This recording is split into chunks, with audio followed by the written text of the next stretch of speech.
Bab 1111 Surga Kenaikan Fana, 1. Surga Kenaikan Manusia. Apakah ini nama surga kedua? S buru-buru bertanya dengan rasa ingin tahu yang mendalam. Ya, surga di atas surga langit Fana disebut Surga Kenaikan Fana, dan ini adalah tempat kelahiranku, jawab Avos dengan sedikit kenangan.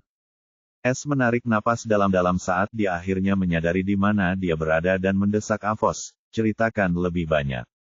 Aku tidak tahu tentang Mortal Sky Heaven karena tuanku tiba-tiba berakhir di sana saat mengejar Abyssal Beings dan menemui ajalnya.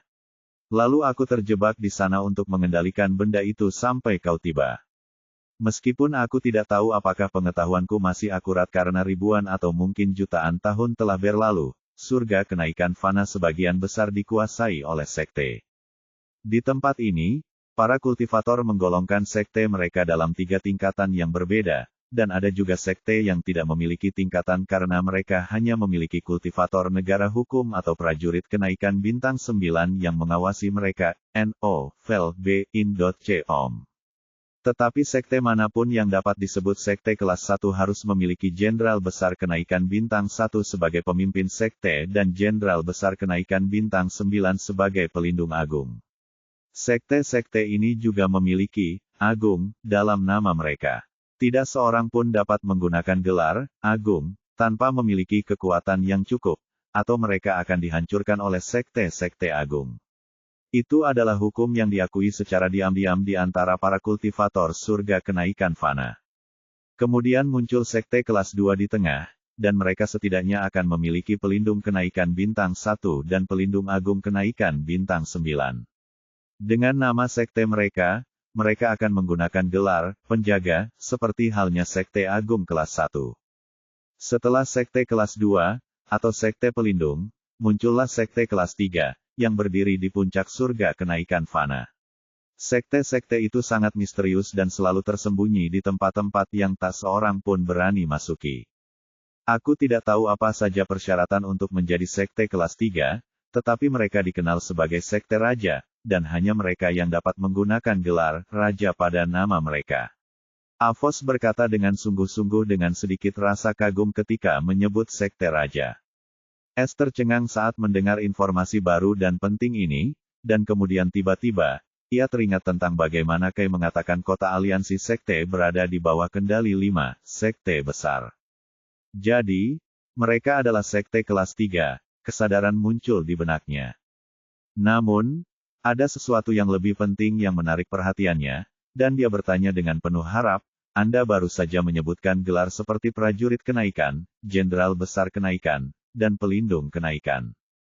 Apakah itu nama alam kultivasi surga kenaikan Fana, dan bintang 1 hingga bintang 9 merujuk pada tahapan mereka? Anda benar tentang asumsi Anda. Anda lihat, di surga kenaikan Fana, jalur bela diri dan jiwa menjadi sangat berbeda, dan mereka memiliki nama yang berbeda.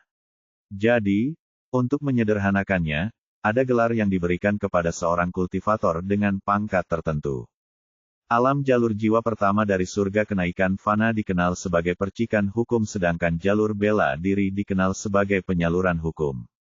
Dalam kasus pertama, seorang kultivator jiwa harus menggunakan dan memurnikan kiroh untuk mengubah jiwa hukum mereka menjadi jiwa roh, dan dalam kasus kedua, kiroh digunakan untuk mengubah tubuh hukum menjadi tubuh roh.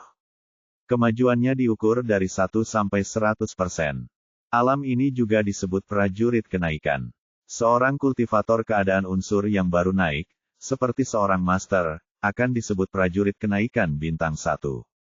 Semakin Anda maju dalam mengubah tubuh atau jiwa Anda dengan spirit ki, semakin tinggi peringkat Anda. Potensi spirit ki seorang kultivator juga dapat mengukur alam ini. Alam kedua disebut integrasi jiwa roh jiwa, atau integrasi tubuh roh dan diberi gelar prajurit kenaikan. Alam ketiga adalah pembentukan jiwa roh atau pembentukan tubuh roh dan diberi gelar jenderal besar kenaikan. Alam keempat adalah alam jiwa roh yang baru lahir, atau alam tubuh roh yang baru lahir, dan diberi gelar master kenaikan. Alam kelima adalah perluasan alam jiwa roh, atau perluasan alam tubuh roh, dan diberi gelar Grand Master kenaikan. Alam keenam adalah Spirit Soul Dominion atau Spirit Body Dominion dan diberi gelar Ascension Guardian. Adapun sisanya, Aku tidak tahu karena bahkan guruku sebelumnya hanya seorang Ascension Warrior bintang 1 dan berasal dari Sekte Guardian kelas 2. Aku juga ditempa di sana. Avos berhenti berbicara dan membiarkan S menyerap informasi ini. Mata S berbinar-binar karena menyadari kenyataan saat ia akhirnya memahami dasar-dasar Mortal Ascension Heaven dan sistem kultivasinya. Meskipun sangat disayangkan bahwa Avos tidak mengetahui alam di atas Ascension Guardian, itu sudah cukup baginya untuk tidak lagi mengabaikan tempat ini. Selain itu, dia masih seorang prajurit kenaikan, jadi saat dia menjadi pelindung kenaikan, dia yakin dia akan tahu lebih banyak. Lalu ada sistem yang seharusnya memberinya lebih banyak pengetahuan begitu dia mendapatkan teknik kultivasinya, seperti di surga langit fana. Avos berbicara lagi, aku sudah menjelaskan tingkat kenaikan dan tingkat roh kenaikan serta tahap bawah dan atasnya kepadamu sebelumnya. Sekarang, lanjut ke pokok bahasan utama tentang nadi roh bumi. Ketika Vena binatang kelas 9 berbentuk binatang keberuntungan, bentuk atau jenis binatang keberuntungan itu juga menentukan potensi evolusinya di masa mendatang, dan begitulah cara kita mengelompokkannya menjadi kelas fana, bumi, langit, dan surga. Kelas fana diberikan kepada Vena binatang yang menghasilkan batu ki atau kristal jiwa kelas 9. Hanya Vena binatang yang berbentuk ular dan burung yang memiliki peluang sangat kecil untuk berevolusi lebih lanjut menjadi Vena roh kelas bumi. Ketika Vena binatang kelas fana berevolusi menjadi Vena roh kelas bumi, ia meluas ke tingkat yang besar, dan bentuknya menjadi lebih dekat dengan binatang keberuntungan yang awalnya diambilnya. Lebih jauh lagi, urat roh bumi dapat menghasilkan batu roh atau kristal roh hingga tingkat kenaikan ketiga atas. Itu semua tergantung pada seberapa tua dan belum tersentuhnya urat roh bumi tersebut. Batu roh dan kristal roh mentah juga perlu dimurnikan dengan api roh untuk mengevaluasi potensi ki roh lebih jauh dan membuatnya lebih lembut dan lebih mudah diserap oleh seorang kultivator. Ini sama sekali berbeda dari batu ki dan kristal jiwa. Menyerapnya mentah-mentah sama saja dengan menyia-nyiakannya.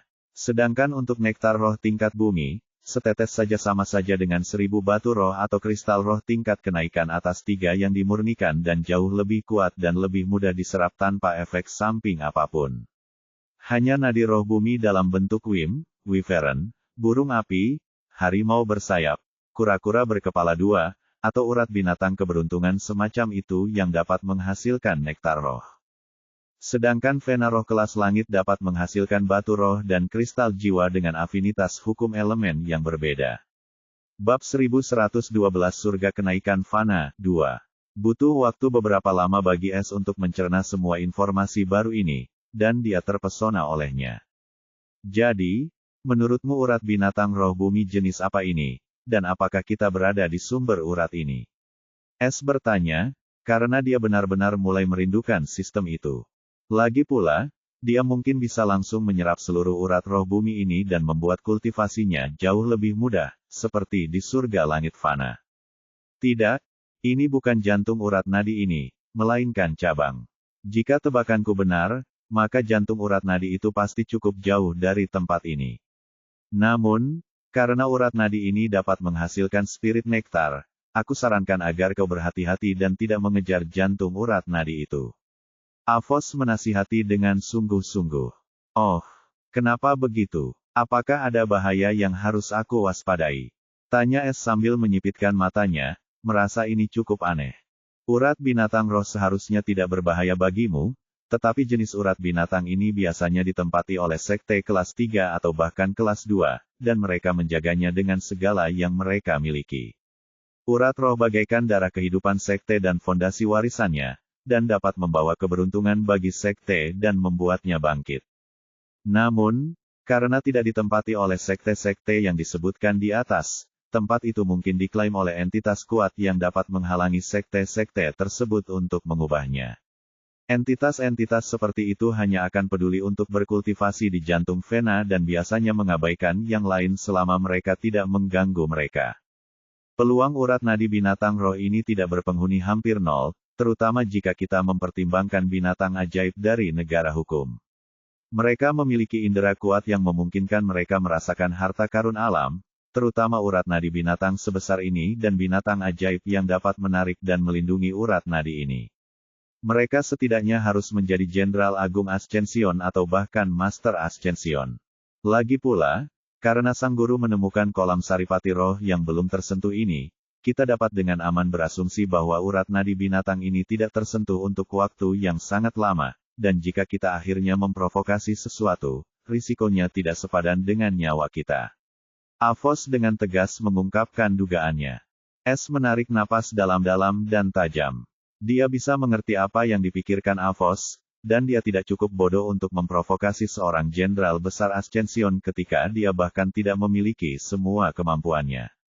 Belum lagi Moira juga sedang tidak enak badan saat ini. Jadi, dia memutuskan untuk mengikuti saran Avos dan tidak melanjutkan. Bahkan jika dia memiliki Cirrus, risikonya tidak sepadan. Belum lagi, bahkan jika ada kemungkinan urat nadi binatang ini tidak terisi, dia tidak bisa menggunakannya. Baiklah, aku akan mengingat peringatanmu. S mengangguk sebelum bertanya, jadi, apakah saripati roh ini berguna untuk pemulihanmu? Ya, Tuan. Itu seharusnya bisa membantunya pulih hingga ke tingkat kenaikan tingkat atas 1. Avos berkata dengan sedikit antisipasi. Baiklah, silakan saja, tetapi kau hanya boleh mengambil setengahnya karena setengahnya lagi milik si rakus kecilku di sana. Jika kau mengambil semuanya, dia akan mengamuk, dan kita tidak menginginkan itu. S segera setuju bahwa pemulihan Avos akan sangat bermanfaat baginya dan jaminan lain yang dapat melindungi hidupnya. Namun, dia juga tidak melupakan Cirrus karena dialah yang menemukannya. Aku akan mengingatnya. Tolong biarkan aku keluar. Avos tidak keberatan. Malah, Avos merasa S terlalu baik kepada rakyatnya sendiri, karena dia bahkan tidak menyimpan apapun untuk dirinya sendiri. Sungguh mulia. S tidak bertanya lebih lanjut meskipun memiliki banyak pertanyaan, tetapi dia tahu dia tidak bisa membuang-buang waktu lagi di tempat ini, terutama setelah mendengar bahwa mungkin ada semacam entitas kuat yang tidur di suatu tempat. Dia akan membiarkan manusia dari 5 sekte besar yang mengurusnya.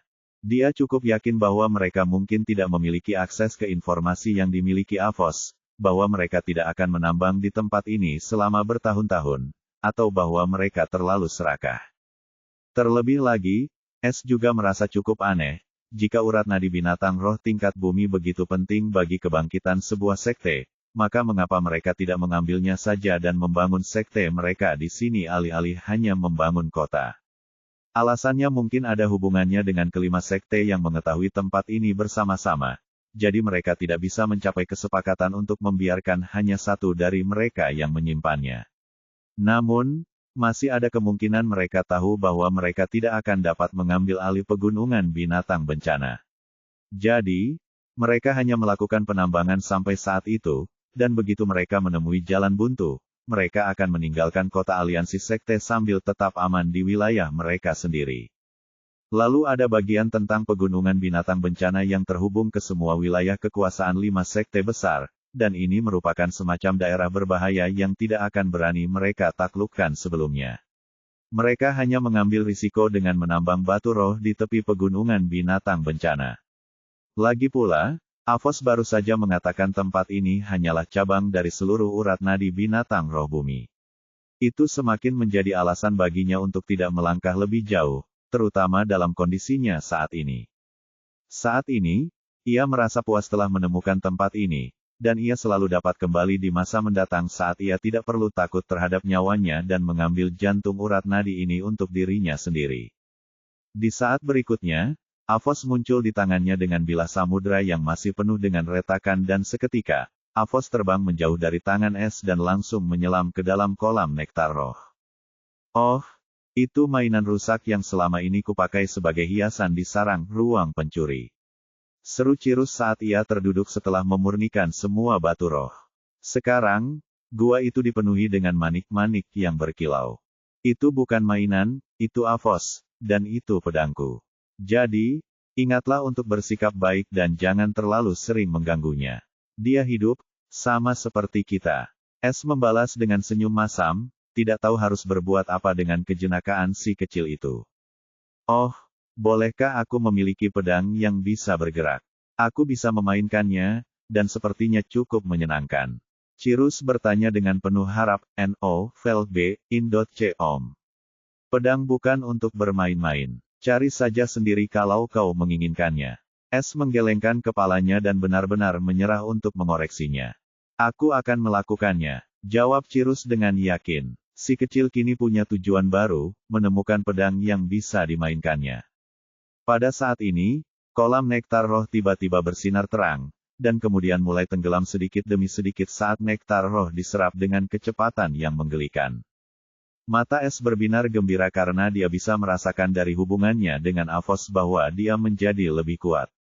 Ketika kolam itu tenggelam 4 meter, akhirnya berhenti.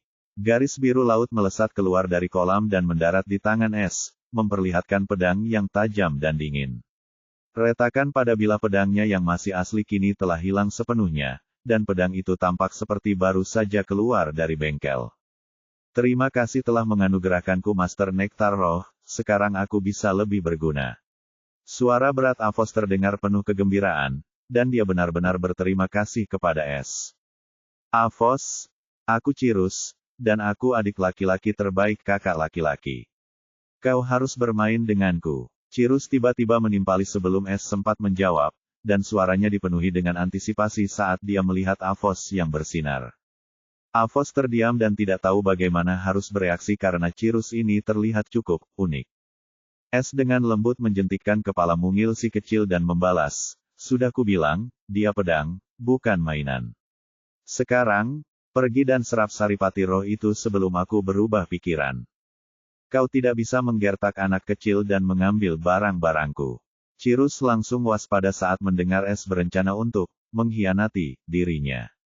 "Bukankah kamu sudah dewasa?" S menganggapnya cukup lucu sambil menggodanya. "Tidak sekarang." Cirus tidak menunggu jawaban S dan segera bergegas menuju kolam. Bab 1113 Aku adalah perwakilan dari. S menatap kolam nektar roh yang kosong lalu menatap Cirus di bahunya. Meskipun Cirus masih tampak sama, auranya menjadi lebih kuat dan dalam, yang merupakan hal yang baik bagi S. Terlebih lagi, dasar kolam itu ditutupi dengan kristal zamrud, yang tampaknya bahkan lebih kuat daripada batu roh yang pernah dilihatnya selama ini. Jadi, dia meminta Cirus untuk memurnikannya juga dan kemudian mengumpulkan semuanya. S juga telah menyimpan Avos di ruang pencurinya karena dia tidak dapat mengakses ruang batinnya saat ini. Dia tidak dapat mengambil risiko kehilangan Avos bahkan jika dia dapat mengirim pedang itu ke ruang batinnya karena harta karunnya yang lain belum menjawab panggilannya. "Kakak, aku merasakan sesuatu yang lebih nikmat di bawah kolam ini. Haruskah aku membakar jalan setapak?" Cirus tiba-tiba bertanya dengan penuh harap.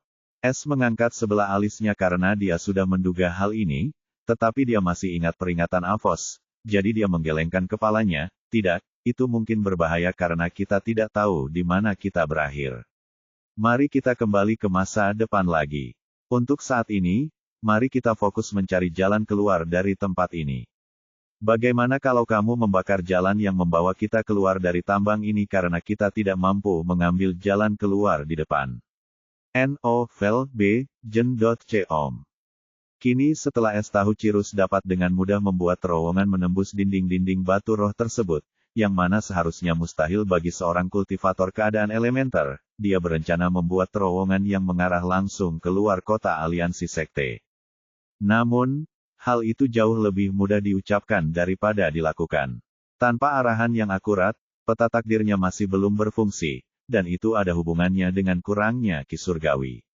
Jadi, ia bertanya kepada Cirus apakah si kecil dapat membantunya dengan hal ini, yang mana ia tidak memiliki banyak harapan.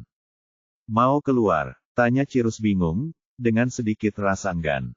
Si kecil jelas tidak mau meninggalkan tempat yang penuh dengan makanan lezat ini.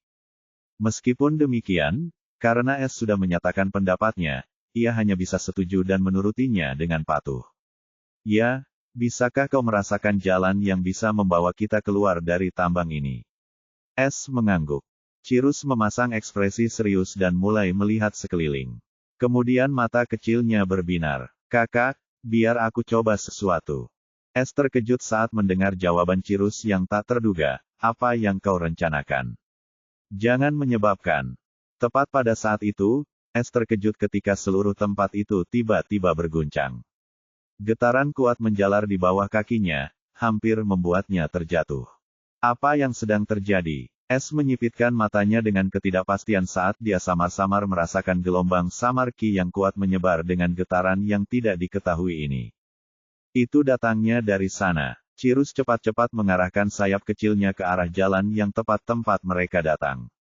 Es terkejut, dan ekspresinya menjadi serius. Mungkinkah seseorang yang kuat baru saja memasuki tambang dan menemukan altar, dan getaran tiba-tiba ini adalah hasil dari tindakan mereka? Apa yang sebenarnya dilakukan orang bodoh yang tidak berguna itu? Apapun masalahnya, aku tidak bisa kembali sekarang dengan keadaanku saat ini, dan bahkan jika Cirus dapat mengalahkan siapapun itu, bentrokan itu akan menyebabkan lebih banyak keributan. Abaikan saja untuk saat ini. Kau akan mencoba sesuatu, kan? Lakukan saja dengan cepat, perintah Es dengan serius. Cirus mengangguk, merasakan urgensi di balik suara Es. Saat berikutnya, ia terbang dari bahu Es dan berteriak pelan, Netherform. Es terkejut saat mendengar kata-kata Cirus, tetapi dia lebih terkejut lagi dengan apa yang terjadi selanjutnya. Tubuh gelap Cirus tiba-tiba terbakar menjadi api biru tua dan berubah menjadi halus, tampak seperti hantu yang menyala-nyala dari dunia bawah. Bahkan Es bisa merasakan jantungnya berdebar-debar, karena dia bisa merasakan aura dingin dari api Cirus yang secara langsung memengaruhi jiwanya, dan itu terjadi meskipun Cirus bahkan tidak mengunci dirinya.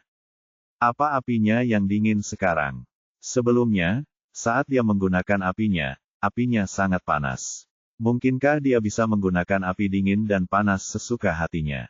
Lebih jauh lagi, api dingin ini terasa lebih kuat daripada api panasnya. Es merenung dengan sedikit rasa kagum dan gembira.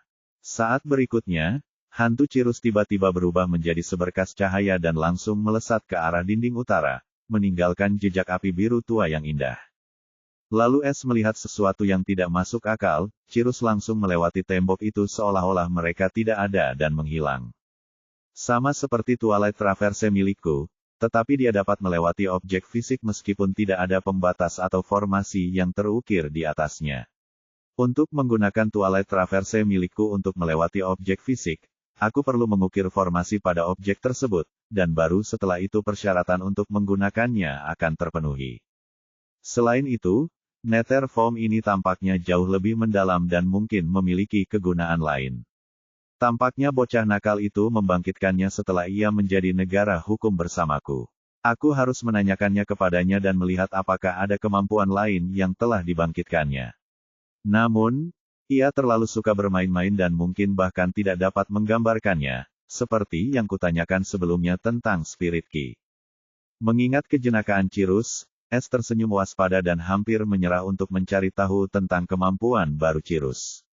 Meskipun demikian, ia senang Cirus mendapatkan kemampuan baru, karena ini berarti Cirus bisa lebih membantu, dan ia tidak perlu khawatir Cirus akan terluka.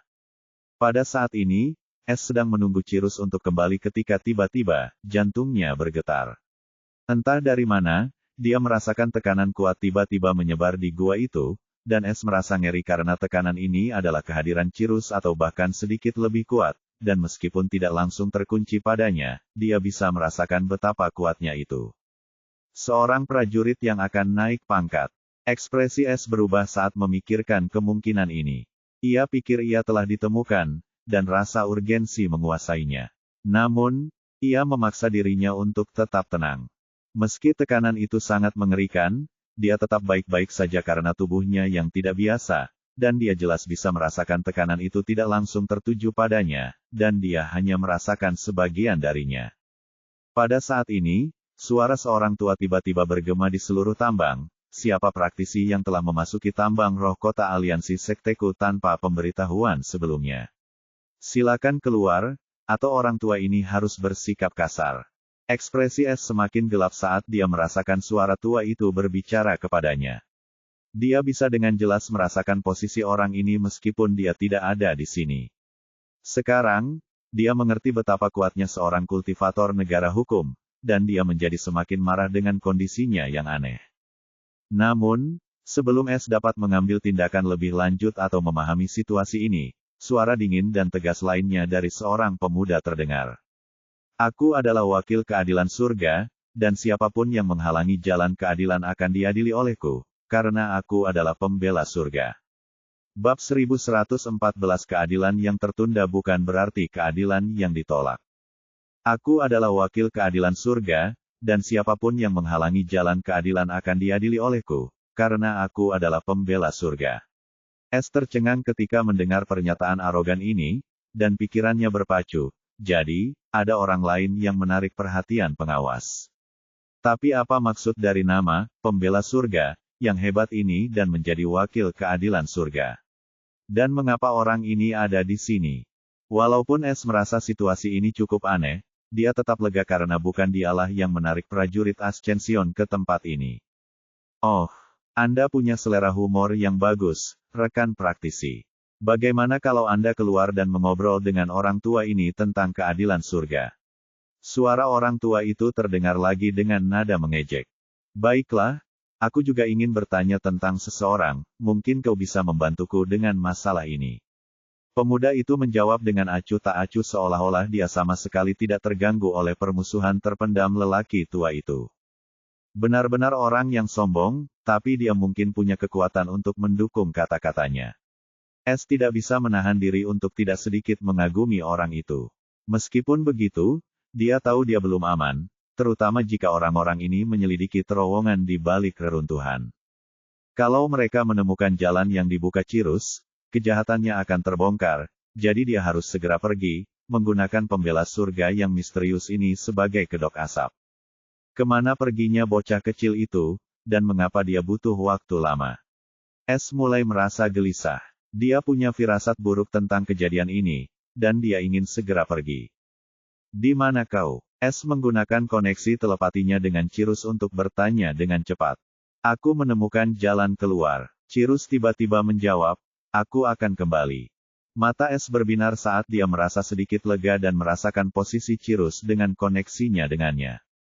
Beberapa saat kemudian, Es melihat dinding barat gua tiba-tiba berubah menjadi merah tua sebelum mencair, memperlihatkan jalur bebatuan cair yang terbakar. Sosok kecil Cirus muncul sambil berkicau dengan gembira dan mendarat di bahu Es. Ayo kita pergi, bro. Kata Cirus tanpa menunda. Kau tidak perlu memberitahuku dua kali. Dan aku ingin kau mengawasi siapapun yang mendekati kita dan memastikan kau tidak akan ketahuan. Es bergerak cepat sambil memberi perintah serius kepada Cirus. Tanda hubung tanda hubung tanda hubung. Di sisi lain tambang batu roh. 5 manusia dengan gaya jubah yang berbeda berdiri beberapa meter dari pintu masuk tambang, ekspresi wajah mereka berbeda-beda. Penambang lain berdiri agak jauh dari mereka, menyaksikan pemandangan ini dengan kaget dan tercengang seolah-olah mereka sedang menonton mimpi. Meskipun mereka tidak tahu siapa kelima manusia ini, udara yang menyesakkan di sekitar mereka dan kata-kata lelaki tua itu sebelumnya memungkinkan mereka menebak identitas mereka yang dihormati. Akan tetapi, hal itu malah membuat mereka semakin terkejut, dan mereka bertanya-tanya apakah mereka berada di sini karena getaran yang tiba-tiba itu atau karena orang misterius ini yang entah bagaimana telah menyusup ke dalam tambang batu roh, maka dari itu kota aliansi sekte itu tidak dapat ditembus di dalam hati mereka. Pada saat ini, langkah kaki samar namun mantap terdengar dari mulut terowongan. Kemudian, sosok tinggi dan tampan muncul dari balik bayangan, memancarkan aura keyakinan yang tak tergoyahkan. Jubah putihnya berkilauan dan api kebenaran menyala dalam dirinya. Menyamai langkahnya yang percaya diri adalah seorang wanita cantik dalam gaun putih dengan topeng putih menutupi wajahnya. Di belakang mereka berjalan Kay yang kebingungan namun ketakutan dengan langkah-langkah kikuk, dan di belakangnya adalah Loni yang berwajah pucat dengan kegelisahan yang sangat jelas terlihat di seluruh wajahnya yang mengerikan. Kelima manusia yang dikenal oleh kelima penilik kota aliansi sekte dan perwakilan 5 sekte besar memperlihatkan berbagai ekspresi ketika melihat pemuda yang sangat tampan dan wanita bertopeng di sampingnya. Lebih jauh lagi, yang lebih mengejutkan mereka adalah mereka merasakan ketakutan samar-samar dari keduanya dan perasaan hormat yang misterius dari pemuda berpakaian putih itu seolah-olah mereka sedang berada di hadapan keberadaan yang agung. Lelaki tua bertubuh kerdil dan kurus, berambut abu-abu pendek, dan bermata tajam di tengah kelima pengawas itu menyipitkan matanya seraya bertanya dengan waspada, "Siapakah kamu, rekan praktisi? Dan apa yang kamu lakukan di tambang batu roh 5 sekte kami? Tidak sopan memasuki wilayah orang lain." Ia menekankan latar belakangnya dengan dingin. Orang tua ini adalah Perry. Dia adalah anggota Sekte Hukum Segudang Besar dan merupakan yang terkuat dari 5 pengawas, prajurit kenaikan bintang 3. Perry dan yang lainnya tertarik ke sini oleh getaran dan gelombang kuat dari aktivasi altar kenaikan, dan mereka mengira seseorang telah menyerang tambang batu roh mereka. Namun, karena formasi mereka tidak bereaksi sama sekali, mereka berpikir bahwa penyusup ini terlalu kuat atau ada cara lain untuk masuk ke kota yang tidak mereka ketahui. Peluang yang pertama cukup rendah karena wilayah ini dijaga ketat oleh 5 sekte. Jika seseorang ingin datang ke sini, mereka harus melewati salah satu dari 5 sekte, jadi mereka yakin bahwa itu adalah kasus yang terakhir. Dalam dialog awal mereka dengan penyusup ini, mereka bahkan mengira bahwa itu adalah orang gila yang beruntung. Namun sekarang, setelah melihatnya secara langsung, mereka tidak lagi memiliki pikiran seperti itu, dan mereka menanggapinya dengan sangat serius. Lebih jauh lagi, tidak ada satupun dari mereka yang dapat mengukur kedalaman kultivasi pemuda ini, jadi ini hanya membuatnya semakin waspada, dan mereka tidak ingin menyerang sebelum memastikan mereka dapat mengalahkannya. Selain itu, mereka telah secara diam-diam mengirim orang lajang untuk meminta bantuan ke sekte mereka. Jadi selama mereka dapat mengulur waktu yang cukup, bala bantuan yang kuat akan datang ke sini. Pemuda itu, atau pembela surga, berkata pada saat itu, "Memang tidak sopan untuk memasuki wilayah orang lain, tetapi menurutku, tanah ini adalah anugerah surga. Udara yang mengandung napas diberikan kepada kita oleh surga, dan bahkan kehidupan kita yang tidak berarti adalah milik surga. Namun, surga tidak meminta apapun kepada kita, surga tidak mengusir kita, jadi mengapa kita, anak-anak surga, memiliki pikiran seperti itu? Menurut pandangan saya, selama kita berada di bawah surga, tidak ada tempat yang menjadi wilayah orang lain selain tempat berlindung yang diberikan surga kepada kita." Suaranya yang benar menembus udara dan masuk ke dalam hati setiap orang, terutama para penambang itu. Namun, kelima pengawas itu menganggapnya sangat menggelikan. Mereka benar-benar bingung dengan kata-kata itu dan memandang Heaven's Advocate seolah-olah dia orang bodoh. Pada saat ini, seorang wanita dengan jubah yang agak terbuka dan sosok yang seksi tiba-tiba tertawa terbahak-bahak seperti sedang mengigau. Namanya Winifred, dan dia berasal dari Sekte Mantra Agung. "Adik kecil, aku sangat menyukai sandiwaramu. Bagaimana kalau kau menemani kakak perempuanku ini mengobrol? Aku benar-benar ingin mendengar lebih banyak tentang pandangan unikmu, dan aku bahkan mungkin memberimu hadiah jika kau membuatku tertawa." Winifred mengedipkan mata menggoda pada pembela surga. Kalau saja ada orang lain, mereka pasti sudah terbakar panas karena rayuannya, tapi ekspresi sang pembela surga tetap sama sekali tidak peduli. Dia mendesah dengan rasa kasihan, bodoh dan menjijikkan. Sekarang semuanya masuk akal mengapa surga dipenuhi dengan keputusasaan dan kesuraman. Itu semua karena para kultivator seperti kalian. Kalian menganggap remeh kehidupan, kalian membunuh tanpa pandang bulu, tanpa belas kasihan, tanpa penyesalan sedikit pun, kalian membunuh karena keserakahan, membunuh karena kesombongan, dan beberapa dari kalian bahkan membunuh kerabat kalian sendiri demi kekuasaan dan harta. Nov L.B. Jen. Ia kemudian memberi isyarat kepada para penambang yang tercengang, "Lihatlah mereka. Mereka bukanlah budak-budakmu, melainkan sesama ciptaanmu di kolong langit. Apakah mereka tidak pantas hidup bebas dari tiranimu? Apakah teriakan mereka untuk keadilan tidak didengar oleh telingamu yang hanya mementingkan diri sendiri?" Tidak heran udara ini dipenuhi dengan ketidakadilan yang menyesakkan. Tidak ada keadilan di dunia ini karena tidak ada seorang pun yang memiliki kekuatan untuk menegakkannya yang mau repot-repot melangkah maju. Ekspresinya menjadi kaku, dan suaranya menjadi sangat dingin, tapi jangan khawatir, karena timbangan surga akhirnya terbalik. Keadilan yang tertunda bukan berarti keadilan yang ditolak. Saya, pembela surga, ada di sini untuk mendatangkan penghakiman surga atas orang-orang seperti Anda yang mengeksploitasi orang lain dan tanah ini dengan keserakahan, buta terhadap penderitaan yang Anda sebabkan. Aku akan menghakimimu di tempat surga, karena surga tidak buta dan telah mengirimku untuk menjadi mata dan pembelanya. Penghakiman surga cepat dan tanpa ampun. Tepat saat kata-kata pengacara surga berakhir, tanda sisik di gelabelanya tiba-tiba bersinar terang, dan tekanan teritorial yang misterius mulai menyebar seperti api. Ekspresi kelima pengawas berubah ketika mereka merasa tidak dapat bergerak di bawah tekanan ini, yang bahkan mereka temukan familiar. Mata Perry membelalak ngeri saat ia tiba-tiba teringat mengapa ia merasakan tekanan yang begitu familiar ini dan mengapa hal itu memicu trauma terbesar dalam hidupnya. Ia berteriak ketakutan, dan mendengarnya, yang lain menggigil ketakutan. Bagaimana kau bisa menggunakan aura kesengsaraan surgawi?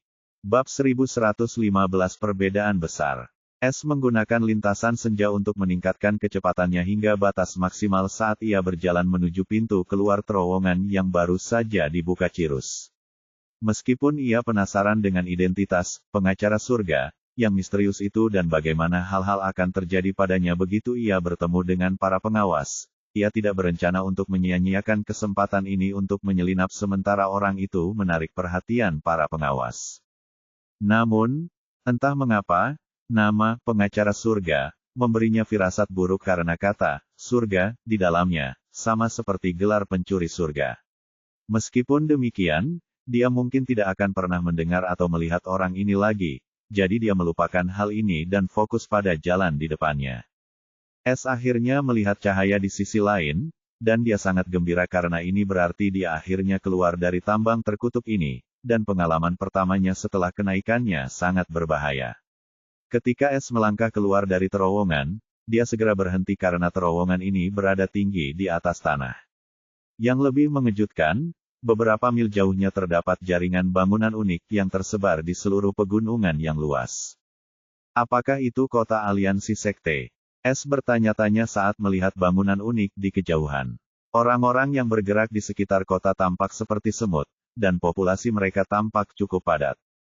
Yah, kurasa ini sudah diduga karena kota ini dibangun di sekitar tambang untuk melindunginya dan membarikadenya dari yang lain. Tapi harus kuakui, kota yang dibangun di sekitar pegunungan ini adalah kota terbesar yang pernah kulihat, dan bangunan-bangunan unik itu sangat berbeda dari Mortal Sky Heaven. Aku juga bisa merasakan ki roh di udara dengan ki unsur, tapi langitnya tampak apa. Proses berpikir S tiba-tiba terhenti ketika dia melihat ke arah langit yang cerah dan terik. Hal pertama yang mengejutkannya adalah langit tidak lagi berwarna keemasan, tetapi biru, dan perbedaan terbesarnya ada di cakrawala. Sebenarnya ada dua matahari, bukan hanya satu. S merasa skeptis saat melihat dua matahari yang indah itu, kini menjadi jelas bahwa dia tidak lagi berada di surga langit fana, melainkan di surga kenaikan fana. Setelah beberapa saat, S akhirnya mengalihkan pandangannya dan tersenyum kecut, tidak ada yang sama di sini. Kurasa sebaiknya aku memulai perjalananku. Tapi pertama-tama, aku harus meninggalkan tempat terkutuk ini. Karena aku tidak bisa menggunakan topeng itu, aku harus menggunakan harta karun lain untuk bersembunyi sampai sistem selesai ditingkatkan. Tetapi aku harus menemukan tempat yang tidak akan membuat siapapun merasa penasaran. Terutama sekarang setelah para pengawas itu ikut campur, dan begitu mereka menemukan terowongan yang dibuat oleh Cirus, mereka akan menyelidikinya lebih saksama. Setelah S memutuskan langkah barunya, ia mencoba terbang ke bawah menggunakan ki senjanya. Namun, S kembali terkejut ketika ia menemukan bahwa ia tidak bisa lagi melayang, dan ia merasa seolah-olah ki unsurnya sedang ditekan oleh hukum atau ki roh. Nov L.B. Jen. Seorang kultivator alam kesadaran hukum dapat melayang dan terbang di angkasa dengan menggunakan ki unsur di langit fana karena di sana tidak terdapat ki unsur, dan hukum-hukumnya juga terbatas pada alam unsur. Jadi, di alam ketujuh, seorang kultivator akan terbebas dari batasan hukum-hukum tersebut dan tidak lagi merasakan belenggu apapun. Akan tetapi, di surga kenaikan fana, karena hukum-hukumnya jauh lebih terbatas, hanya seorang kultivator keadaan unsur tipe angin yang hampir tidak dapat terbang dengan keterbatasan ekstrim ketika mereka mencapai alam ke-8. Satu-satunya kultivator yang dapat terbang bebas di tempat ini adalah kultivator negara hukum, dan bahkan mereka akan merasakan batasan hukum dan hanya dapat terbang dalam waktu yang sangat terbatas dengan memanipulasi hukum di sekitarnya. Batasan ini secara alami akan berkurang seiring dengan semakin tinggi mereka mendaki alam negara hukum. Bagaimanapun, S kembali berada dalam situasi aneh yang tidak pernah ia duga akan terjadi, dan pengalamannya setelah naik level semakin memburuk. Lebih jauh lagi, ia mulai menyadari betapa ia bergantung pada sistem, dan semua kultivasinya dibangun di atas sistem, membuatnya meringis. Meskipun demikian, S tahu bahwa ia sudah terlalu dalam hal ini, dan jalan keluarnya mungkin mustahil. Namun, ia tidak membiarkan kemunduran kecil ini membuatnya patah semangat. Bagaimanapun, ia tahu tanpa sistem, ia tidak akan pernah menjadi seperti sekarang ini, dan itu juga harga yang harus dibayar karena memiliki kekuatan yang lebih besar daripada orang lain. Bisakah kau membawa kami ke darat? S kemudian meminta bantuan Cirus karena itu jauh lebih baik daripada turun sendiri atau mencoba melompat ratusan meter dan menyebabkan keributan yang tidak berarti. Cirus menatap S dengan sedikit keterkejutan sebelum dia mengangguk cepat dengan ekspresi jenaka. Tentu saja. Apakah kamu ingin terbang tinggi bersama Cirus? S menatapnya dengan aneh, seolah-olah dia tahu si kecil itu sedang berpikir untuk bermain-main lagi. Sekarang bukan saatnya, tapi di masa depan, aku janji. Baiklah. Cirus sedikit putus asa namun tetap menuruti perintah S dan mengembangkan sayapnya yang panjangnya sekitar bahu S. Kemudian S merasakan aura hangat dan tak terlihat menyelimutinya, dan sesaat kemudian, Cirus mengepakkan sayapnya yang berwarna hitam pekat, dan mereka berdua terangkat dari tanah dan mulai turun. Hukum api miliknya mungkin adalah hukum utamanya, dan hukum itu berada pada level yang jauh berbeda dari hukum api yang pernah kulihat, pikir S sambil bertanya-tanya tentang hukum utamanya sendiri dan seperti apa pengaruhnya terhadap dirinya. Begitu mereka berdua bereaksi terhadap tanah yang dikelilingi hutan, S tidak menuju ke bangunan-bangunan yang dilihatnya dari atas. Sebagai gantinya, ia mengeluarkan platformasi ilusi tingkat 8, menempelkannya di dadanya, dan mengubah penampilannya yang menarik perhatian menjadi penampilan biasa. Sekarang, selama para pembudidaya negara hukum tidak memeriksanya secara langsung, tidak seorang pun akan dapat membedakannya, atau seseorang akan menyentuh wajahnya. Dia juga menggunakan formasi tersebut untuk memberikan ilusi pada Cirus dan membuatnya tidak terlihat. Selama Cirus tidak meninggalkan radius 100 mil di sekitarnya, tidak seorang pun akan dapat melihatnya. Meskipun metode ini cukup kasar dan membakar batu ki dan ki senjanya, ia tidak punya pilihan selain menggunakannya sampai ia menemukan tempat untuk bersembunyi. Begitu ia dapat menggunakan harta dan ki-nya, ia tidak perlu khawatir tentang hal lain. Pada saat itu, saat S hendak mulai bergerak, Cirus tiba-tiba mendongak dan berseru, "Kakak, ada banyak orang kuat yang menuju ke tempat yang sama dengan tempat kita baru saja datang. Lihat, mereka ada di burung aneh itu." S terkejut dan segera mendongak. Ia tercengang saat melihat sebuah bangunan abu-abu megah terbang ke arah tambang, meninggalkan jejak cahaya halus, yang baru saja disebut Cirus sebagai burung aneh. S langsung mengenali bangunan itu karena cocok dengan sesuatu yang sering ia lihat. Sebuah kapal yang dapat berlayar di langit. Bab 1116 Perbedaan Besar. 2. S merasa takjub saat melihat kapal terbang besar dengan lambang api pelangi di rangkanya, yang terbang menuju tambang batu roh sebelum menghilang sepenuhnya. Namun, pada saat ini, S melihat ke arah kota dan melihat satu demi satu, 4 kapal terbang lagi dengan lambang yang berbeda muncul secara ajaib dan dengan kecepatan yang mengerikan, menuju ke tambang tepat di mana kapal terbang pertama telah menghilang. Apakah ada orang-orang kuat di kapal-kapal itu? Tanya S datar. Dia tidak tahu apa yang sedang terjadi, tetapi dia punya firasat bahwa itu ada hubungannya dengan pembela surga yang misterius itu. Ya, mereka kuat. Cirus mengangguk tanda setuju sebelum dengan bangga menyatakan, "Tapi jangan khawatir, kakak, aku bisa melindungimu. Jika mereka berani menindasmu, aku akan membakar mereka semua dan burung-burung aneh itu." Heh, aku merasa lebih tenang sekarang. S terkekeh sambil mengusap kepala si kecil dengan jarinya. Namun ekspresinya menjadi tegas lagi saat dia melihat keempat kapal itu menghilang di balik gunung tinggi tempat tambang batu roh berada. Seberapa kuat orang itu sehingga mereka memanggil pasukan semacam ini, dan mengapa dia melawan mereka? Lebih jauh lagi, mengapa dia ada di sini? Yah, kurasa aku harus bersyukur karena aku bisa keluar sebelum aku bisa menabraknya. Tapi ini juga tidak baik. Jika orang-orang itu sudah memberitahu sekte mereka, maka ini hanya bisa berarti mungkin ada orang yang lebih kuat dalam perjalanan ke sini. Aku harus segera meninggalkan tempat ini sebelum ini menjadi tidak terkendali. Ayo kita pergi dan waspada terhadap apapun yang kuat, seperti yang kau lakukan sekarang. Kita harus menghindari mereka dengan cara apapun. S memerintahkan dengan tegas, dan Cirus mengangguk. Karena Moira sedang tidak bisa berbuat apa-apa saat itu, dia memutuskan untuk mengandalkan Cirus karena dia tidak dibatasi. S dan Cirus segera berjalan menuju kota, tidak terlalu jauh dari posisinya. Tidak ada tembok atau wilayah untuk mendistribusikan penduduk kota seperti para pengikut kecuali pengikut dalam kota. Mereka berada di tengah-tengah kota aliansi sekte ini dan tempat itu sebenarnya di bawah tanah. Sisa kota, di permukaan, dibagi menjadi 4 sektor, sektor nominal atau pelayan di barat, sektor murid luar di utara, sektor tetua di timur, dan sektor tambang di selatan. S keluar dari tambang dari arah yang berlawanan.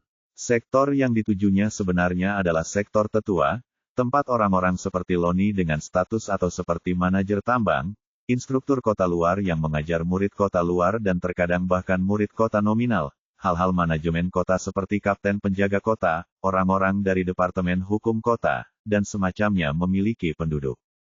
Dengan kata lain, mereka sudah lama melewati masa jayanya untuk meningkatkan kultivasi mereka dan kehilangan kesempatan untuk memasuki sekte. Jadi, mereka semua mengabdikan hidup mereka untuk kota aliansi sekte dan naik pangkat untuk menjalani kehidupan yang mewah dan berwibawa. Lebih jauh lagi, sebagian besar orang di sini setidaknya adalah seorang kultivator alam manifestasi jiwa dan para kultivator alam tertinggi berada di puncak alam pemahaman hukum, dan jumlahnya tidak hanya satu tetapi banyak. S juga menyadari hal ini saat ia mendekati sektor yang ramai itu.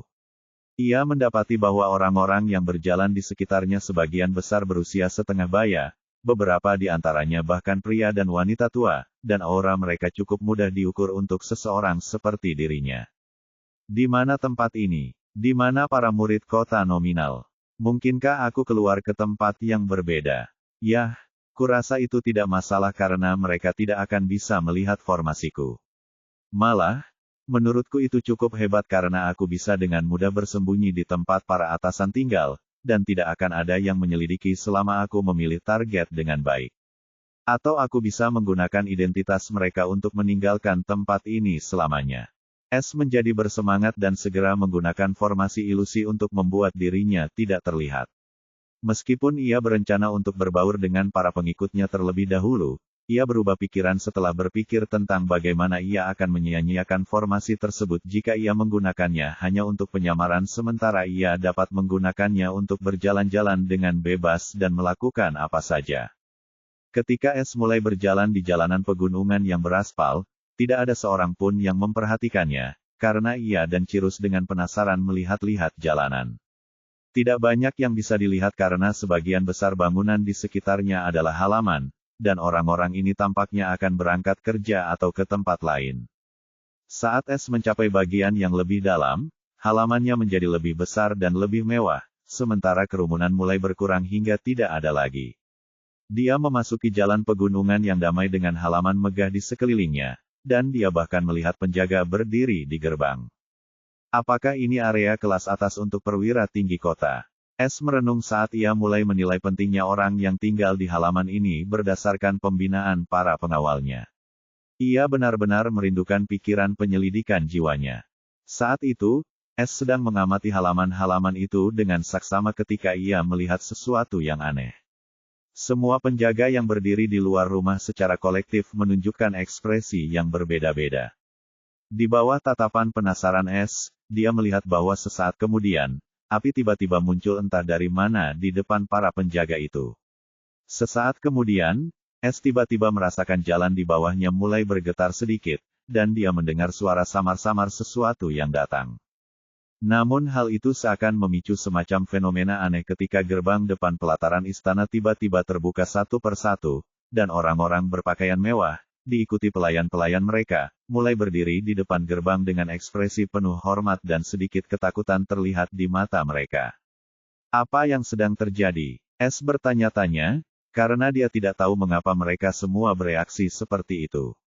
Namun dia tahu itu ada hubungannya dengan suara yang membuat mereka mendekat ke tempat ini dengan cepat. Apakah ada orang kuat yang datang ke sini? Tanyanya tegas kepada Cirus saat dia juga menyingkir dan bersembunyi. Novel B. Indot.com. Tidak, mereka semua lemah seperti ranting. Cirus menggelengkan kepalanya dengan nada meremehkan.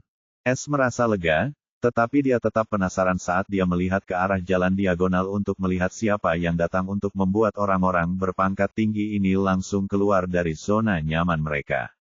Mungkin ini adalah kesempatan yang dia cari untuk keluar dari kota ini. Bab 1117 Legenda Gagak Iblis. Pada saat ini, sebuah kereta besar yang ditarik oleh dua binatang seperti badak dengan sisik berduri muncul di hadapan semua orang. Setiap langkah mereka membuat tanah bergetar pelan, yang menandakan beratnya yang sangat besar. S menatap kereta besar seukuran rumah itu dengan penuh minat. Ia melihat bahwa setiap kali kereta itu lewat di depan sebuah halaman, para pengawal, termasuk pemiliknya, dengan cepat membungkuk dalam-dalam ke arahnya dengan sedikit rasa khawatir. Mereka jelas-jelas mengejar orang yang menaiki kereta itu. Menarik. Bibir S sedikit melengkung saat ia akhirnya memutuskan target yang dapat membantunya meninggalkan kota ini. Ia bertanya kepada Cirus, berapa banyak orang yang ada di dalam kereta itu, dan bisakah kau menaklukkan mereka tanpa menimbulkan keributan? Cirus cukup puas untuk menjawab, hanya ada satu orang, dan dia lemah seperti ranting. Apakah kita melakukan sesuatu yang menyenangkan? Ya, ini akan menyenangkan. Sekarang dengarkan baik-baik, jawab S dan memberitahu Cirus bagaimana cara melanjutkannya sambil ia mulai bergerak cepat. Pengemudi kereta ini memasang ekspresi dingin namun sombong dan bersandar tegak sambil memperhatikan orang-orang itu membungkuk setiap kali kereta itu lewat. Dia merasa seolah-olah mereka membungkuk kepadanya, meskipun jelas itu bukan masalahnya. Dia juga seorang kultivator alam kesadaran hukum puncak, jadi bukan berarti dia tidak punya patung. Namun, karena keyakinannya yang membabi buta dan kepercayaannya kepada pemilik kereta, dia gagal menyadari perubahan samar dalam suasana hati kedua badak itu saat ketakutan bersinar di mata mereka. Binatang buas sialan, jalanlah lurus, atau kau mau dikuliti hidup-hidup. Sang kusir dengan dingin memukul tali kekang ketika ia melihat langkah badak-badak itu menjadi kaku. Akan tetapi, ketika ia sibuk mengendalikan badak-badak itu, dua makhluk halus melewati pintu kereta meskipun pintu itu terkunci dan dilindungi dengan formasi tingkat 6 yang kuat. Di dalam kereta itu terdapat fasilitas yang sangat mewah seperti tempat tidur yang nyaman, kursi, meja, dan segala jenis buah-buahan dan minuman yang ditata di atasnya. Bahkan ada susunan pengumpul ki yang tertanam di sudut untuk kultivasi. Namun, semua kemewahan itu tampak suram di mata seorang anak laki-laki berusia sekitar 10 gelombang 12 tahun yang mengenakan jubah perak. Ia tampak linglung saat duduk di kursi seperti patung. S tercengang saat melihat bocah lelaki di dalam kereta ini. Ia mengira itu adalah seseorang yang kuat atau setidaknya orang dewasa, dan seorang anak kecil adalah orang terakhir yang ia harapkan untuk ditemukan di tempat ini. Sebelum S sempat merenungkan situasi aneh ini, Cirus bergerak karena ia sudah diberi instruksi oleh S tentang bagaimana cara melanjutkan setelah mereka menyusup ke kereta ini. Anak laki-laki itu tiba-tiba merasakan tekanan yang menyesakkan yang entah dari mana menguncinya, membangunkannya dari lamunannya. Ia ketakutan saat mendapati bahwa ia bahkan tidak bisa menggerakkan otot atau membuat suara apapun. Tekanan itu terlalu mengerikan, dan meskipun ia telah mengolah inti sungai jiwanya, ia merasa lemah seperti semut di bawah tekanan ini. Seseorang mencoba membunuhku. Pikirnya jika itu satu-satunya skenario yang mungkin dalam situasi ini. Novel B. Jen.com. Pada saat ini, sebuah suara yang belum dewasa namun serius tiba-tiba terdengar, sekarang kau berada di bawah belas kasihanku. Jangan bergerak atau mencoba melakukan hal yang aneh atau, apa itu, oh. Atau aku akan mematahkan anggota tubuhmu dan pihak lain jelas tidak dapat mengingat ancaman apa yang seharusnya diucapkannya dalam situasi ini meskipun baru saja dijelaskan, dan dia bahkan bersikeras bahwa dia ingin berperan sebagai penjahat. Baiklah, kau jalankan peranmu dengan baik. S berkata dengan sinis saat ini. Ia merasa sedikit malu untuk Cirrus, sedangkan Cirrus sendiri tidak. Anak lelaki itu sungguh terkejut pada awalnya ketika ia mendengar suara seperti anak kecil dan mengira penyerangnya sedang mempermainkannya. Pada saat itu, di depan mata anak laki-laki itu yang terperangah, muncullah sesosok tubuh berjubah abu-abu dengan wajah biasa, dan di bahunya duduk seekor gagak kecil, setidaknya tampak demikian karena penampilannya yang hitam legam, tetapi paruhnya tidak seperti paruh gagak. Namun, itu tidak penting karena bocah itu tahu bahwa keadaan tidak baik untuknya. Lagi pula, dia tahu di tempat ini, tidak banyak yang berani menyerangnya kecuali mereka ingin mati. S melihat penampilan anak laki-laki yang ketakutan itu dan merasa sedikit bersalah karena telah menempatkan seorang anak kecil dalam situasi ini karena dia tidak menyangka bahwa anak itu akan berada di kereta ini. Namun sebelum dia bisa pergi, Cirrus telah menyelesaikan tugasnya. Karena pergi sekarang akan menimbulkan masalah baginya, ia memutuskan untuk melanjutkan rencananya saja. Lagi pula, selama ia bisa meninggalkan kota ini, ia akan membiarkan bocah itu sendiri. Dengar, nak, aku tidak ingin menyakitimu, tetapi aku butuh bantuanmu, dan aku yakin kau bisa membantuku.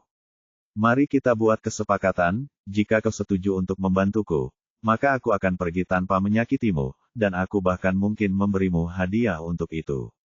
Bagaimana menurutmu? Karena kalau kau tidak mau bersikap baik, maka rekan kecilku ini akan kehilangan kesabarannya, dan percayalah, kita tidak ingin dia kehilangan kesabarannya karena dia sudah membakar kota-kota seperti ini saat dia kehilangan kesabarannya. S menjelaskan dengan dingin dan langsung menjadikan Cirrus sebagai penjahat. Apa, benarkah? Tanya Cirrus dengan bingung melalui telepati. Bahkan dia tidak percaya dia begitu galak, dan mengapa dia tidak ingat melakukan semua hal ini. Mungkinkah aku begitu galak hingga aku lupa saat menghancurkan sesuatu dalam kemarahan? Dan mengapa itu terdengar begitu keren? Cirrus bertanya-tanya dengan serius saat sebuah pikiran aneh muncul di benaknya. S ingin menepuk jidatnya sendiri, dan dia mencela dirinya sendiri karena berpikir untuk membiarkan Cirrus keluar sendiri. Meskipun mengaku sudah dewasa, dia masih anak-anak yang naif, dan dia sangat mengkhawatirkannya. Anak laki-laki kecil itu tidak menyadari kebenarannya, dan ekspresinya semakin pucat saat dia melihat ke arah gagak kecil itu dengan ketakutan yang luar biasa, seolah-olah dia sedang melihat setan. Dia tidak mudah ditipu, tetapi dia tahu seseorang yang sekuat ini seharusnya tidak memiliki alasan untuk menipunya, terutama setelah tekanan mengerikan itu masih terkunci padanya. Suara yang sedikit kekanak-kanakan itu seharusnya juga milik gagak itu.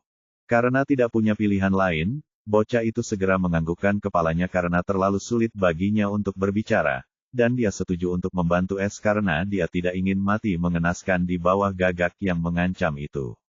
Beginilah legenda pertama tentang gagak iblis, tunggangan pencuri langit, dimulai.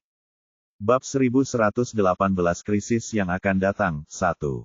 Baiklah, kau boleh menarik kembali tekananmu, perintah S setelah bocah itu mengangguk mengerti, dan Cirrus segera menurutinya. Setelah tekanan itu hilang, anak itu akhirnya bisa bernapas lega, tetapi dia tahu itu masih jauh dari kata selesai.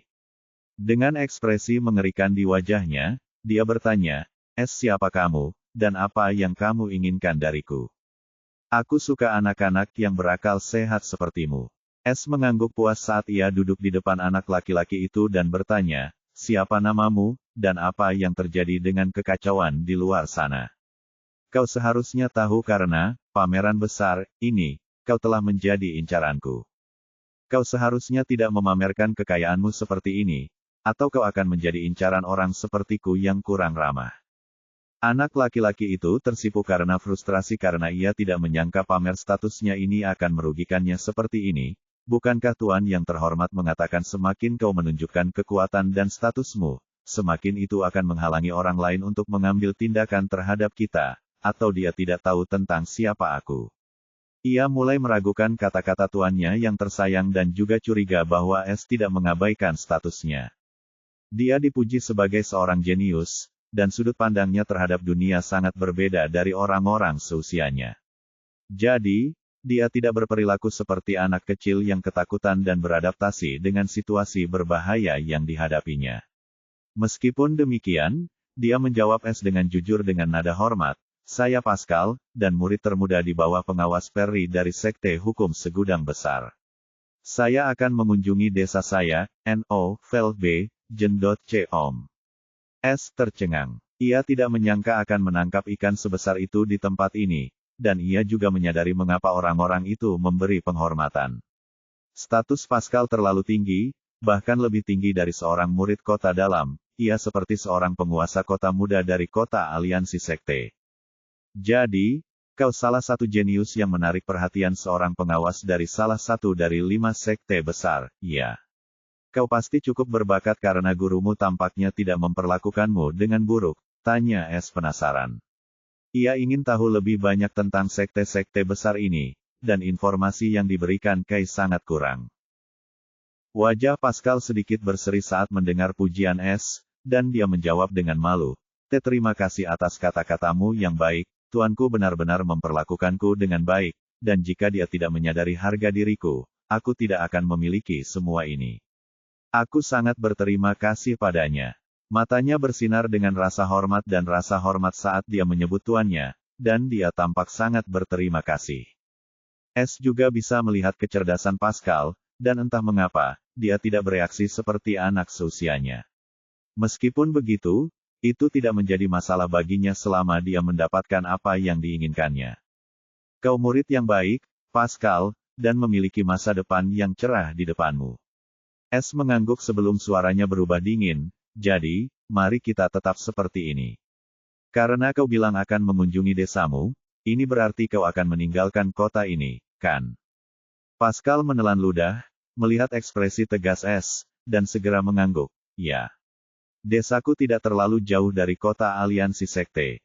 Bagus, kalau begitu bersikaplah seperti biasa. Begitu kita meninggalkan kota ini, aku akan pergi dari sini, dan kau bisa tinggal dengan nyaman di desamu.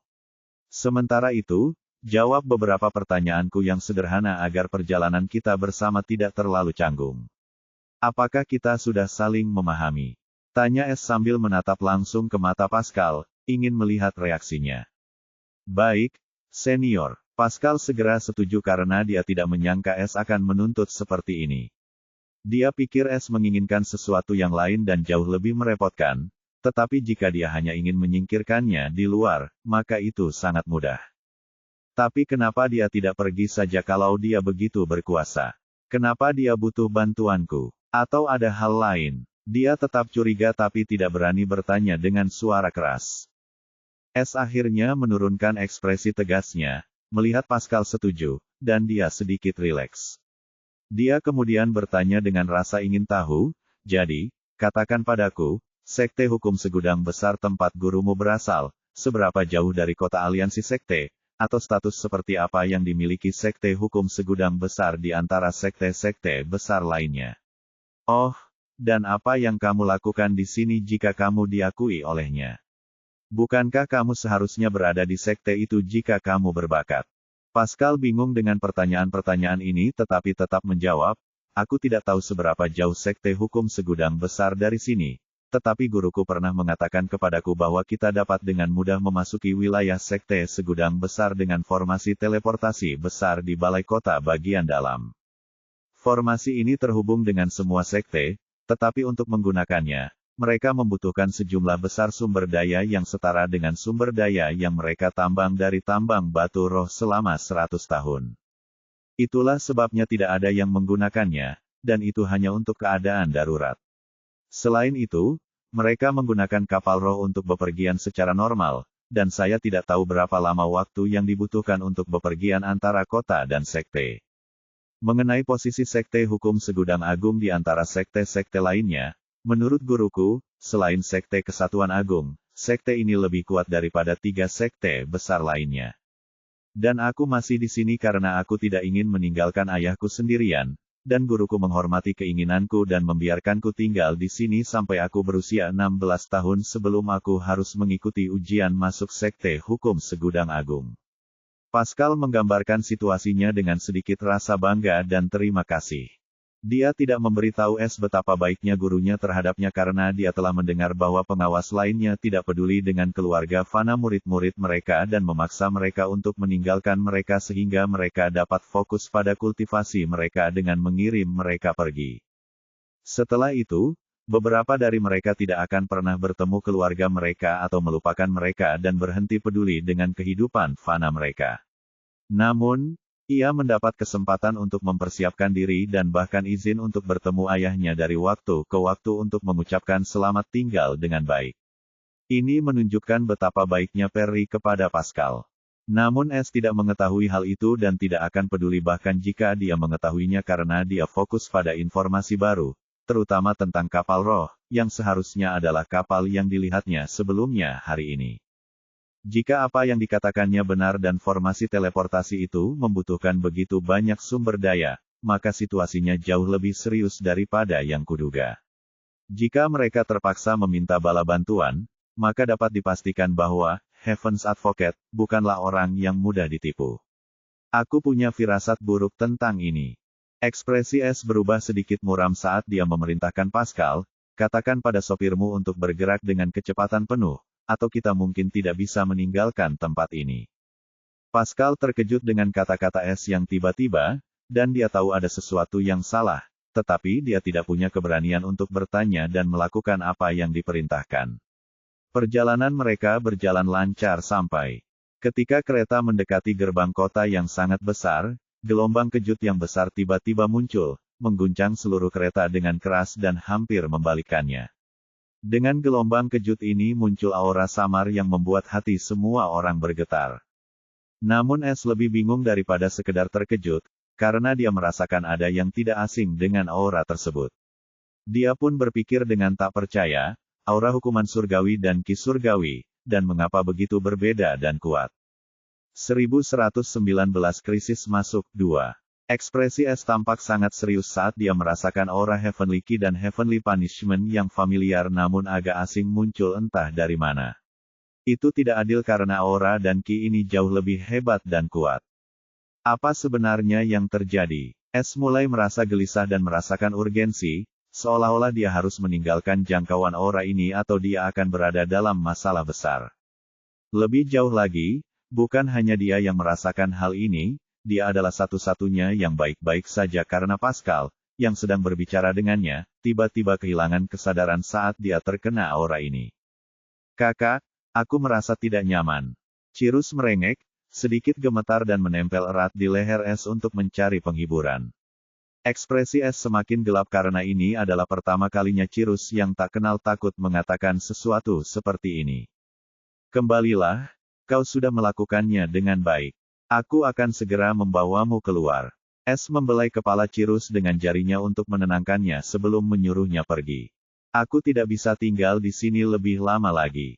S segera memutuskan dan mengabaikan kehati-hatiannya. Dia menggunakan formasi untuk memindai penampilan Pascal yang tidak sadarkan diri dan menyamar sebagai Pascal sebelum meninggalkan kereta. Di luar, kereta itu berdiri sekitar 50 meter dari gerbang perunggu raksasa yang dibangun di antara tembok-tembok yang menjulang tinggi, dan para pengawal kota yang hendak membuka pintu setelah melihat kereta itu berlutut di tanah, gemetar ketakutan dengan ekspresi memucat. Pengemudi kereta dan binatang yang menarik kereta berada dalam situasi yang sama. Bahkan, hampir semua orang di kota berada dalam situasi yang sama. Pasar yang ramai tiba-tiba menjadi sunyi, dan burung-burung mulai berjatuhan dari langit. Ketika S, dengan penyamaran Pascal, melangkah keluar dari kereta, para pengawal dan pengemudi terkejut. Dia tampak sama sekali tidak terpengaruh oleh aura aneh ini. Akan tetapi, S tidak punya waktu untuk memperhatikan mereka karena ia langsung melihat ke arah lokasi di mana auranya paling kuat dan matanya terbelalak karena terkejut. S melihat di ujung cakrawala di atas puncak gunung, sebuah hantu agung berbentuk sosok hominoid emas dengan penutup mata putih di sekeliling matanya. Sosok itu memegang timbangan keadilan emas di tangan kanannya dan timbangan keadilan putih di tangan kirinya. Bahkan dari jarak sejauh ini, itu sangat jelas, dan dia bisa merasakan bahwa aura hukuman surgawi dan ki surgawi berasal dari hantu aneh itu.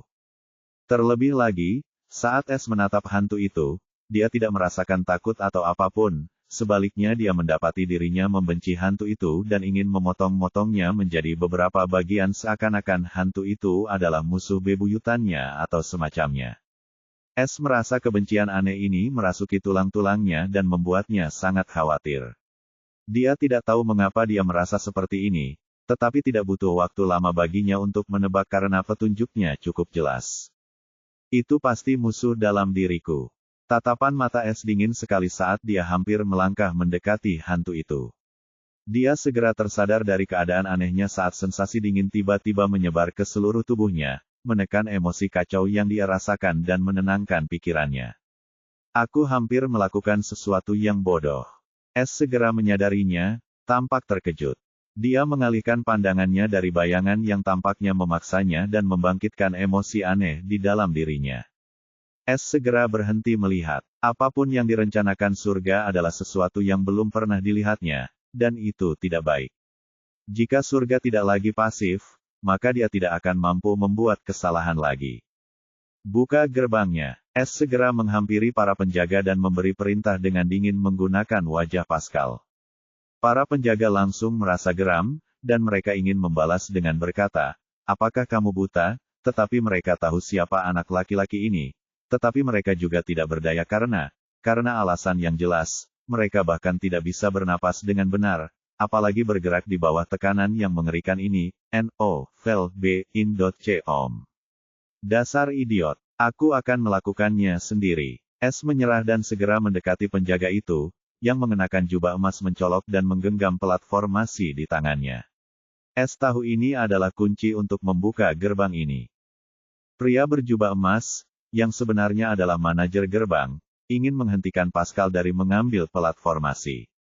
Bukannya dia ingin menghentikannya dari membuka gerbang, hanya saja dia tahu Pascal tidak memiliki ki yang diperlukan untuk mengaktifkan pelat formasi, dan dia bahkan mungkin akan mengalami serangan balik yang mengerikan. Jika itu terjadi, seluruh kepala keluarganya akan berperan, termasuk dirinya sendiri. Namun sayang, ki-nya sama sekali tidak mendengarkannya, dan dia merasa seolah-olah ki-nya telah sepenuhnya tunduk pada tekanan yang tidak diketahui ini. Namun, mengapa Pascal bisa bergerak? Itulah yang ingin diketahui semua orang yang hadir di sini. Es dengan cepat meraih pelat formasi dan, tanpa mempedulikan apapun, dengan cepat mengaktifkannya, dia ingin segera meninggalkan kota terkutuk ini. Bahkan jika orang lain tahu tentangnya, dia tidak peduli karena tidak ada yang tahu seperti apa penampilannya kecuali Kai, dan dia cukup yakin Kai tidak akan mengkhianatinya jika dia tidak ingin menyinggung tuannya. Di tengah ekspresi terkejut semua orang, gerbang yang tersegel itu tiba-tiba mulai terbuka.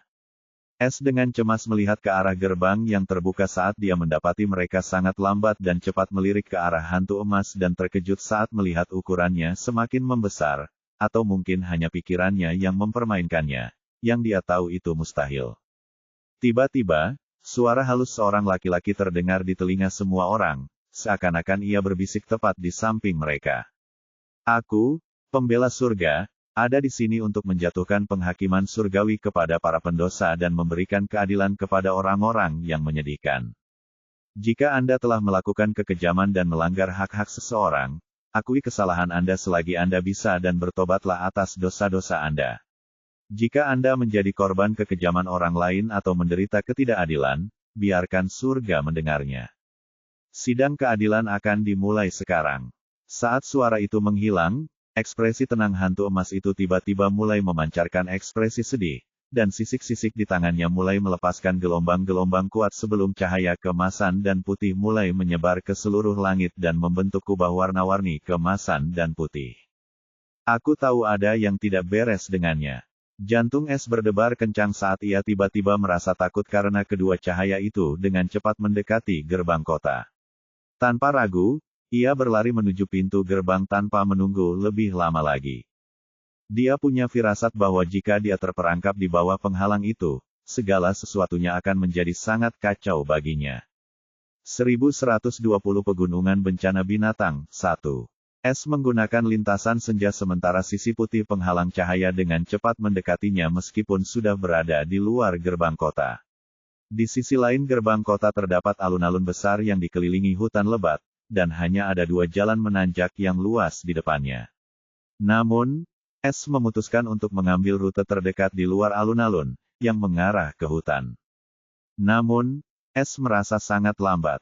Ia merasa tidak akan berhasil karena cahaya putih menyelimuti dirinya, dan semakin dekat cahaya itu, semakin Es bisa merasakan bahaya besar yang ditimbulkannya. Karena tidak punya pilihan lain, Es mengeluarkan jimat teleportasi berharga tingkat 8 yang diperolehnya dari gudang klan Skylar. Ia langsung mengaktifkannya tepat saat cahaya putih hampir menyentuh batas alun-alun, menutup sepenuhnya jalur pelariannya. Saat berikutnya, sosok Es menghilang, dan pada saat ini, seluruh kota aliansi sekte ditutupi oleh penghalang cahaya putih dan emas setengahnya. 1000 mil di tenggara pegunungan Biscalamity, tepat di atas kolam kecil di bawah air terjun besar, Es muncul dan langsung jatuh ke dalam kolam. Selamat. Es tidak peduli akan terjatuh ke dalam air karena ia merasa sangat lega seakan-akan ia telah lolos dari musibah besar dan ia pun mulai berenang menuju tepi kolam. Begitu dia berada di luar air, Es duduk di tepi air untuk menenangkan jantungnya yang berdebar kencang. Sialan, ini makin lama makin berbahaya. Kayaknya, setelah naik ke surga, nasib burukku makin parah. Es mengumpat karena masih merasa aneh karena hampir jatuh ke situasi mematikan dalam beberapa jam setelah terbangun di surga kenaikan fana.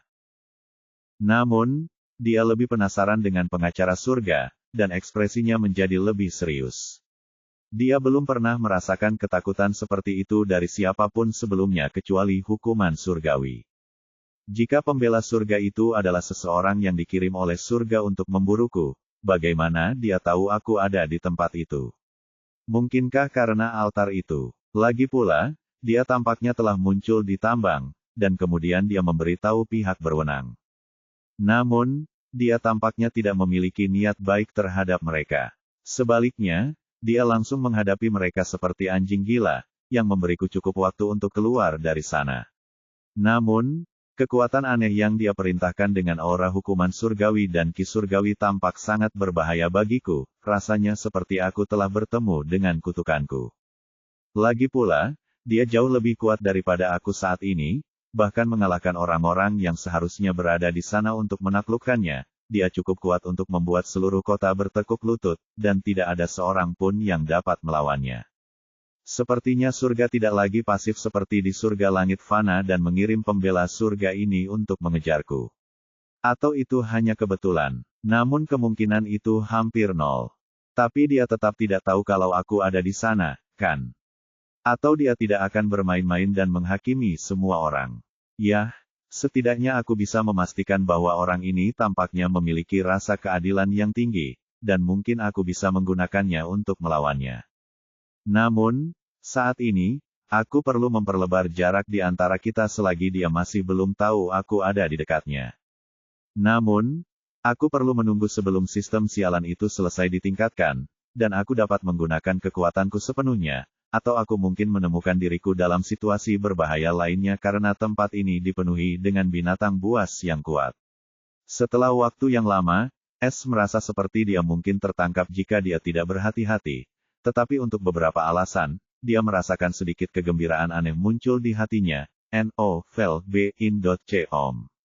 Setelah menenangkan pikirannya, ia memandang sekelilingnya dan melihat air terjun yang dihubungkan oleh sungai besar yang mengalir ke bawah sedangkan sisi lainnya dikelilingi oleh hutan. Jika dia tidak khawatir dengan Heaven's Advocate yang membuntutinya, dia mungkin memutuskan untuk membuka gua dan beristirahat di sini sampai sistem selesai ditingkatkan. Namun sayangnya, dia tidak ingin menunggu di tempat ini. Jadi, Es memutuskan untuk mengambil jalan yang menurutnya tercepat, yaitu sungai yang mengalir. Ia mengeluarkan sebuah kapal dan membiarkannya berlayar ke arah sungai yang mengalir. Ia juga membiarkan Cirrus keluar hanya untuk berjaga-jaga karena ia dapat mendeteksi bahaya jauh lebih cepat dan bahkan menjaga mereka tetap aman dari bahaya. Kita mau kemana? Cirrus, yang sudah benar-benar lupa dengan ketidaknyamanannya sebelumnya, bertanya dengan penuh harap sambil duduk di bahu Es. Mereka berada di atap kabin kapal, mengamati sekeliling mereka dengan saksama. S menjawab dengan ragu, aku tidak tahu. Untuk saat ini, mari kita lihat kemana sungai ini mengarah. Apa? Tidak ada lagi perburuan makanan. Cirus terdengar putus asa. Sekarang bukan saatnya memikirkan makanan. Meninggalkan tempat ini lebih penting. Kita bisa berburu makanan setelahnya. S tersenyum kecut, tetapi dia senang Cirus ada di sini untuk menemaninya. Begitu saja, waktu berlalu, dan kapal berukuran sedang itu terus bergerak turun. Ketakutan S akan dicegat oleh Heaven's Advocate tidak pernah menjadi kenyataan, yang merupakan kabar baik baginya. Lebih jauh lagi, mereka dimasuki beberapa binatang ajaib bertipe air yang menyerang mereka, tetapi mereka semua dihabisi oleh Cirus, berubah menjadi abu, dan mereka yang memiliki semacam kecerdasan yang dapat merasakan aura Cirus tidak berani mendekati mereka. Ketika malam tiba, yang juga merupakan malam pertama S di Mortal Ascension Heaven, ia melihat bahwa, seperti dua matahari, ada dua bulan di langit, dan pemandangannya sangat menakjubkan. Namun, saat malam tiba, hutan tiba-tiba menjadi aktif dan dia mendengar raungan samar dari berbagai binatang buas. Jika aku mengambil jalur hutan, itu akan merepotkan. S senang dia memilih jalur sungai, yang cukup cepat. Meskipun demikian, ia masih agak tercengang dengan rute sungai yang tampaknya sangat panjang itu. Meskipun menempuh perjalanan selama berjam-jam, mereka masih saja menyusuri sungai ke hilir. Hingga Cirus tiba-tiba memberitahu S, kakak, ada seseorang yang mengikuti kita, dan dia kuat.